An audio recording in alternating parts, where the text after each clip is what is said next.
নমস্কার বন্ধুরা, nation Sprite পোর্টালে আপনাদেরকে বা নেশন স্প্রাইট যে ইউটিউব চ্যানেল সেখানে আপনাদেরকে স্বাগত জানাই। এবং আজকে আমরা এসএসসি সংক্রান্ত গুরুত্বপূর্ণ আলোচনা করব। আপনাদেরকে জানিয়ে রাখি যে ইতিমধ্যেই 18 নভেম্বর থেকে এসএসসির একাদশ দ্বাদশের যে শিক্ষক নিয়োগের প্রক্রিয়া তার নথি যাচাইয়ের প্রক্রিয়া শুরু হয়ে গিয়েছে এবং ইন্টারভিউ তালিকাও প্রকাশিত হয়েছে। উল্লেখযোগ্যভাবে দেখা যাচ্ছে যে বাংলা এবং ইংরেজিতে এসএসসির তরফ থেকে একটি আলাদা তালিকা প্রকাশ করা হয়েছে। সেখানে 106 জন প্রার্থীকে বা চাকরি প্রার্থীকে বাদ দেওয়া হয়েছে। তার মূল কারণ জানেন কি? তাহলে শুনুন।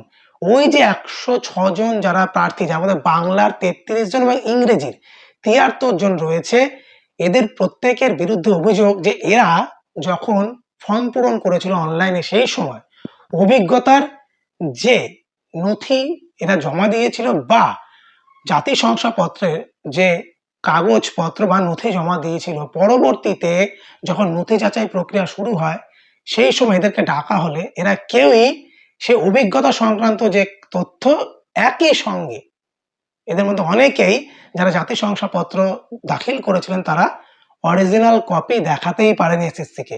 ফলত এদের কাট অফ মার্ক থেকে যেটা দরকার ছিল সেই ডিমান্ড কিন্তু পূরণ হয়নি, অর্থাৎ কাট অফ মার্ক থেকে অনেকটাই নম্বর এদের কম ছিল এবং অনেকেই ভুয়ো নথি দাখিল করেছে বলে এসএসসি তরফ থেকে বা এসএসসি সূত্রে আমরা জানতে পেরেছি। ফলত সেইখানে দাঁড়িয়ে স্বাভাবিকভাবে এসএসসি স্পষ্টভাবে এই 106 জনের নাম এবং তালিকা সহ প্রকাশ করে জানিয়ে দিয়েছে যে এরা পরবর্তীতে ইন্টারভিউতে আর ডাক পাবে না এবং এদেরকে তালিকা থেকে বাদ দেওয়া হয়েছে।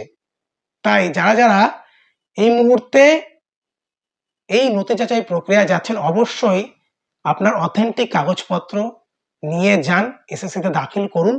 স্বাভাবিকভাবেই কিন্তু এসএসসিও সেটাই চাইছে যাতে নিয়োগ সংক্রান্ত বিষয় নিয়ে কোনোভাবেই কোনো বেনজল বা কোনোভাবেই কোনো দুর্নীতি না হয়, যাতে স্বচ্ছতার সঙ্গে নিয়োগ প্রক্রিয়া চলতে পারে।